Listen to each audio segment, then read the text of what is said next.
It is early afternoon in Upper Egypt. The sun has been hammering the ground for hours. There is no electricity, no refrigerator, no electric fan, no air-conditioned room waiting for you when you finish work. And unfortunately, you still have work. Fields need tending, bread needs baking, stone needs cutting, food needs preparing, water needs carrying. Children remain mysteriously unwilling to raise themselves. You cannot simply declare the afternoon canceled because it is hot. And this is where ancient Egypt becomes much more interesting than the usual pyramids and pharaohs version, because Egypt did not survive for thousands of years by producing generations of people who were magically immune to heat. Ancient Egyptians had the same basic human body we do. They sweated, they became thirsty, they searched for shade, and if they became dangerously overheated or dehydrated, biology did not make an exception because raw was important. So they did something much more useful. They organized daily life around the heat. Their houses, clothing, water containers, working habits, food, streets, courtyards, and even the geography of where they lived all helped solve pieces of the same problem. Not perfectly, not equally, and certainly not comfortably all the time, but effectively enough to support cities, farms, workshops, temples, armies, households, and enormous state projects beside one of the world's great deserts. And the first trick is also the easiest one to miss. Ancient Egyptians did not actually spend most of their lives wandering around in the desert. When people hear ancient Egypt, the brain tends to produce sand. Sand beside pyramids, sand beside temples, sand beside camels, even when the period is wrong. More sand behind the sand. But the civilization's everyday life was concentrated along the Nile Valley and Delta. The difference could be astonishingly sharp. On one side, cultivated fields, canals, reeds, palms, settlements, and water. Not very far away, dry desert. Egyptians themselves famously distinguished the fertile, cultivated land from the surrounding desert, and that geography changed the entire heat problem. The Nile did not make summer cool, but it provided the one resource without which none of the other tricks matter: water. Farmers worked in irrigated landscapes. Settlements clustered near the river and canals. Household water could be carried and stored in pottery vessels. That sounds obvious until you remember the alternative. A desert is manageable when a huge river runs through the middle of your civilization. Remove the river, and ancient Egypt does not need a better hat. It needs a different country. But having water nearby does not automatically make a hot afternoon pleasant. You still have to keep the heat outside your house. And for that, Egyptians had an advantage modern houses sometimes forget. Their walls were extremely boring, which was excellent. For most Egyptians, home was not a miniature stone temple. Stone was expensive and labor-intensive. Ordinary domestic architecture relied heavily on mudbrick. Mud, often combined with plant material, could be shaped into bricks and dried. It was local, it was practical, and thick earthen walls have useful thermal properties. They absorb heat gradually instead of instantly allowing the indoor temperature to follow every change outside. So when intense sunlight hits a thick mud brick wall, the interior does not heat at exactly the same speed as the exterior surface. This does not turn the house into a refrigerator. That distinction matters. A mud brick room during an Egyptian summer was still an Egyptian room during summer.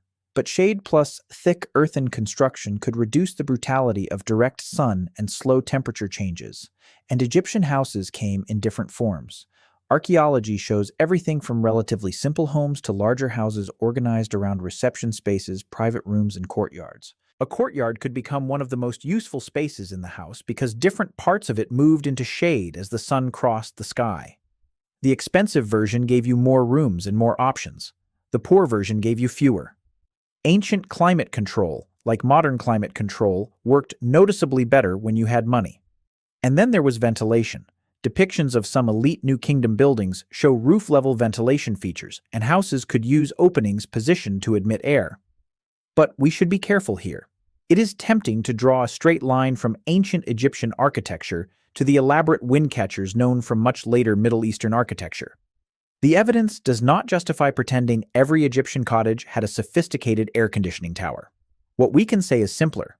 Egyptian builders understood shade, openings, room arrangement, thick walls, and airflow because those things affected whether a building was tolerable. No thermostat required. Just thousands of afternoons providing extremely persuasive feedback. There was another part of the house that became useful once the sun disappeared: the roof. Flat roofs provided additional household space, and sleeping in more open or airy areas could be attractive in hot weather. Because Egyptian heat came with an important loophole. The sun eventually went away. A hot desert climate is not simply hot all the time. Clear skies and dry conditions can allow temperatures to fall substantially after sunset. That means the daily strategy changes. During the afternoon, direct solar radiation is the enemy. After dark, exposed spaces can become far more comfortable. So an Egyptian household did not need to force one room to remain perfect 24 hours a day. People could use different spaces at different times. Shade during the day. More open areas when conditions allowed. Courtyards, doorways, roofs. The architecture was not fighting the climate with brute force. It was giving people places to move as the climate changed. Which sounds primitive until you realize modern humans often solve the same problem by remaining in one sealed box and spending electricity to make the box ignore the weather. Ancient Egyptians had fewer buttons. They had more reasons to pay attention. But buildings only protect you when you are inside them. Eventually, someone has to walk into the sun, and that person needs clothes. If you opened an ancient Egyptian wardrobe, one material would dominate: linen. Surviving textiles from dynastic Egypt are overwhelmingly made from linen, produced from flax. That was not a tiny side industry. Growing flax, processing the fibers, making yarn, weaving cloth, washing it, and maintaining garments required enormous amounts of labor. And linen made sense in a hot climate. It can be made into lightweight cloth, and Egyptian weavers became extraordinarily skilled at producing everything from practical everyday textiles to very fine material. Most linen was naturally pale rather than brightly colored. That also happens to be useful under intense sunlight. But clothing immediately reveals something important. There was no single ancient Egyptian summer outfit. A laborer, a wealthy official, and an elite woman did not experience clothing in the same way. People doing physical work might wear very simple garments. Elite clothing could use far more fabric and much finer weaving. Some surviving Egyptian linen is astonishingly delicate. So when tomb art shows elegant white clothing, remember that someone had to grow the flax, prepare the fibers, spin the yarn, weave the cloth, wash it, and fold it. Ancient Egyptian fashion was breathable. The textile industry producing it was considerably less relaxing. Clothing also solved a problem that, where almost nothing, does not: sunlight. Exposing more skin can increase airflow, but it also exposes more of the body directly to solar radiation. Light cloth can provide shade while allowing air movement. The correct strategy is not simply less clothing. It is balancing ventilation against the sun. And Egyptians were doing this without knowing anything about ultraviolet radiation. Their skin, however, remained fully informed. Still, clothing cannot replace what sweating removes. Sooner or later, you need water. A lot of it. Forget Tutankhamun's treasures for a moment. One of the most useful objects in an Egyptian household was pottery, especially the humble water jar. Water had to be collected, transported, and stored, so pottery vessels appear everywhere in Egyptian life. And unglazed, porous pottery has a useful physical property. Tiny amounts of water can migrate through the material and evaporate from the outer surface. Evaporation requires energy. That energy comes partly from heat. Under favorable hot, dry conditions, evaporation from a porous vessel can therefore cool the vessel and its contents somewhat. Not ice cold, not refrigerator cold, but potentially cooler than water simply sitting in a sealed container in the sun. The Egyptian climate makes evaporative cooling particularly useful because dry air encourages evaporation. This principle is ancient and simple enough that we should avoid claiming a specific standardized Egyptian refrigerator unless evidence supports it. But the physics of porous pottery and evaporation is very real. And even when cooling was modest, storing water in shaded pottery was much better than leaving it exposed to direct sunlight. There is a wonderfully unfair rule hiding here. The hotter and drier the air becomes, the faster evaporation can happen, provided you have enough water to spare. The desert helps cool the water by stealing some of the water. Very generous. But drinking creates another question. What else were Egyptians consuming during a long working day? This is where bread and beer stop looking like dinner and start looking like infrastructure. Bread and beer were central staples of Egyptian life. We know this from texts, archaeological remains, tomb scenes, and even models showing baking and brewing. A Middle Kingdom model from the tomb of Mekhetri, for example, shows bakery and brewery activities as connected processes. Egyptian beer was not necessarily identical to the clear modern lager you might picture. Methods and products varied, and reconstructions suggest beverages that could be cloudy and nutritionally substantial. Beer and bread supplied calories, and for workers, rations were not merely lunch. Food could function as payment. Records from Egypt show bread, grain, and other supplies distributed to labor forces. At Deir el-Medina, the new kingdom village of the specialized craftsmen who worked on royal tombs near Thebes, surviving ostraca and papyri preserve an almost absurdly detailed window into everyday administration. These people recorded supplies. They recorded work, they recorded disputes, they recorded absences. Ancient bureaucracy discovered very early that if something can be written down, eventually someone will write down why you did not come to work. Food rations mattered because heavy physical labor requires more than water. Sweating means losing fluid, while sustained work also demands energy and dietary minerals. Egyptians did not understand this in terms of modern physiology. They did not need to. They knew that workers required food and drink. Bread, vegetables, onions, and other foods appear in Egyptian diets, while fish could be dried or salted for preservation. The exact diet varied enormously by place, period, and wealth, but the basic point survives. Heat management was not one clever invention. It was a system. Drink, eat, find shade, reduce direct exposure, and whenever possible, avoid doing the worst work at the worst moment, which sounds obvious. Yet modern people routinely go jogging at noon, so perhaps we should remain humble. One of the easiest ways to survive extreme heat is to stop pretending every hour of the day is equally useful. Agricultural societies naturally organized work around daylight, seasons, and local conditions. Starting tasks earlier could take advantage of cooler hours. Shade and pauses mattered during demanding work, and different occupations faced completely different levels of exposure. A scribe sitting indoors did not experience summer like a farmer in a field. A craft worker in a shaded workshop did not experience it like someone transporting materials across open ground. A wealthy household had servants, larger buildings, and greater access to resources. A laborer had considerably less ability to negotiate with the sun. Deir el-Medina gives us an unusually detailed example, although its residents were specialized royal workers and should not be treated as representative of every Egyptian laborer. Their records show organized crews, supplies, days on and off work, illnesses, and numerous reasons for absence.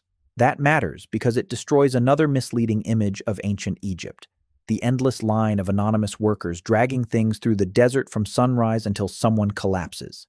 Real labor systems required organization. Workers had to eat, tools had to arrive, water and supplies had to arrive. People became ill, people missed work. Projects stopped when administration failed. A civilization cannot build monumental architecture using workers as disposable batteries. You eventually run out of batteries. And there was one more major way Egyptians reduced the burden of the environment. They changed their bodies, or at least what was attached to them. Egyptian art frequently shows wigs, carefully arranged hairstyles, shaved heads, and elaborate grooming. The reasons were social, aesthetic, and sometimes practical. Removing or shortening hair could make washing easier and help with lice management. Wigs could then provide a removable hairstyle rather than forcing someone to maintain the same head of hair through dust, sweat, and insects. This does not mean every Egyptian shaved completely bald. Practices differed by age, status, occupation, and period. Priests in particular followed demanding purity practices that could include removing body hair. For ordinary people, washing mattered for the simplest possible reason. Egypt was dusty. People worked. People sweated. And insects had not yet agreed to respect personal boundaries. Water, washing, linen laundering, oils, and cosmetics therefore belonged to daily life, for reasons that went beyond looking fashionable in tomb paintings. Egyptians used oils and ointments on the body, especially in a dry environment where skin could become uncomfortable.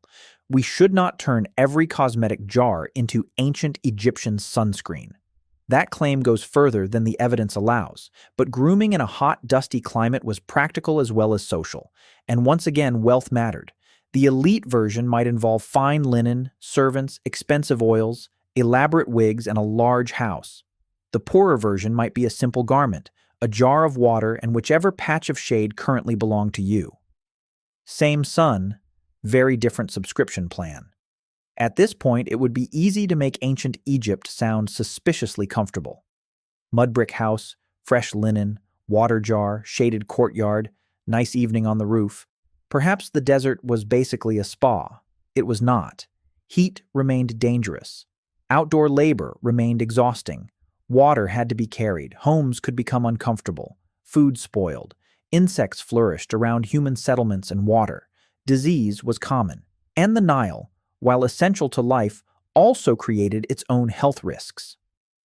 Modern examinations of Egyptian remains have found evidence of parasitic disease, including schistosomiasis in ancient populations, so the river that made civilization possible could also expose people to infection. This is the part modern nostalgia tends to remove. Passive architecture is clever. Linen is useful. Evaporative cooling is clever. None of these gives you modern sanitation, refrigeration, medicine, or mechanical cooling. Ancient Egyptians adapted impressively to heat because they had to live with it. That is very different from conquering it. And this leads to the biggest reversal in the entire story. Because the desert was not merely something Egypt survived. In several ways, the desert was one reason Egypt worked. Ancient Egyptian settlement depended on the contrast between fertile Nile land and the desert surrounding it. The desert restricted where people could farm and settle. It made travel dangerous. It demanded careful preparation. But those same harsh landscapes also created formidable natural barriers around the Nile Valley. Crossing large stretches of arid land with an army, animals, food, and water is a logistics problem before anyone even starts fighting. Egypt was certainly invaded during its long history, so the desert was not an invisible force field. But geography helped shape and protect the Nile Valley. Then there is preservation. Dry conditions are one major reason so much ancient Egyptian material survived. Wood, textiles, papyrus, human remains. Objects that would decay much faster in wetter environments can survive astonishingly well under dry conditions. Even Egyptian burial practices were connected to this environment. Bodies buried naturally in hot, dry desert sand could desiccate. Over time, Egyptian mummification developed far more elaborate artificial methods of preserving the body, including the use of natron. So the same dry environment that made everyday life harder also helped preserve Egypt's dead. And, unintentionally, its history. The desert created problems. Egyptians adapted to those problems. Then they found ways to use some of the desert's properties. That may be the most Egyptian part of the story, not defeating the environment, learning its rules well enough to make those rules useful.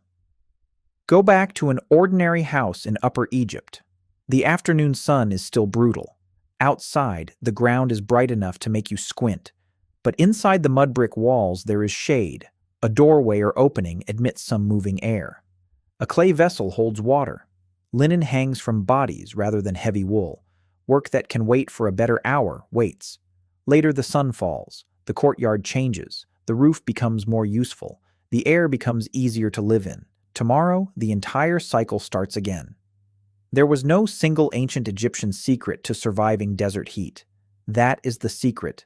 They survived through dozens of small adaptations working together, live beside reliable water, build with thick earth, create shade, use breathable linen, store water carefully, eat and drink enough to keep working, use cooler parts of the day when possible, change spaces as the sun moves, and accept that sometimes the correct response to a giant ball of nuclear fusion directly overhead is to sit down for a while. The impressive part is not that Egyptians became tougher than the climate. They didn't. They remained human. The impressive part is that entire communities were organized around recognizing human limits. Today, when we become hot, we often change the temperature of the room. Ancient Egyptians had far less ability to change the temperature, so they changed almost everything else. The building, the clothing, the schedule, the location, the airflow, the shade, the water, the activity, different technology, same sweaty animal underneath it. So here's the question. You get 1 week in an ancient Egyptian summer. Mud brick house, linen clothes, clay water jars, and absolutely no electricity. Which modern convenience would you miss first? Air conditioning, the refrigerator, or an ice-cold drink? Let me know in the comments. And stay out of the midday sun.